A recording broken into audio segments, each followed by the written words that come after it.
Dumbartung Aboriginal Corporation has served the Indigenous community for over 30 years. From humble beginnings, the corporation evolved from a single desk in a disused dormitory building at Clontarf orphanage to become an internationally acclaimed and respected Aboriginal corporation. Dumbartung's mission was to understand and promote our cultural arts and spirituality to empower the healing of our people's lives and communities.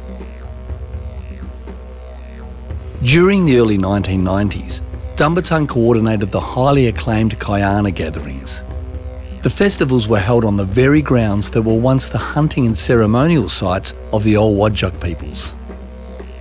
In excess of 25,000 people attended these gatherings, and they are considered to be the most significant cultural gatherings in living memory. Dumbartung was a strong advocate for protecting the intellectual property rights of Aboriginal artists and culture. This was evident in the Marlowe Morgan Down Under campaign, which targeted an author claiming to have lived with Aboriginal tribes. The dispute made international headlines and gave Dumbartung the credibility it deserved as a grassroots advocacy organisation. The Kutamara Women's Healing Program has been instrumental in empowering women in our community.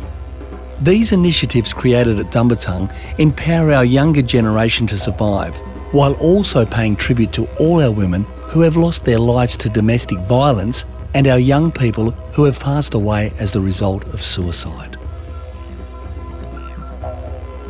Dumbartung has become a special place of significance and solace for the suffering and the pain of our people.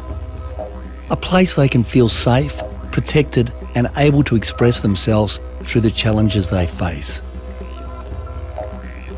For 30 years, Dumbartung has coordinated and developed the highly acclaimed Kyana Gallery. The collection commenced with one single object as a gift to the organisation. The gallery was never funded or supported by the government.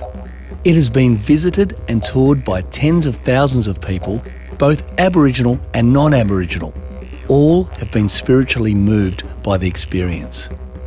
It was awarded a significant assessment award by the Prime Minister and Cabinet and the National Library in 2010 for being extremely important to the history of Australia and its peoples. Dumbartung also featured prominently in the acclaimed documentary Utopia by John Pilger. This led to Robert being invited to deliver a series of lectures in the World Health Organization in Geneva. Dumbartung has survived insurmountable odds over 3 decades, and the tireless work has changed our national cultural agendas regarding the priorities and importance in preserving and maintaining our cultural rights and ownership.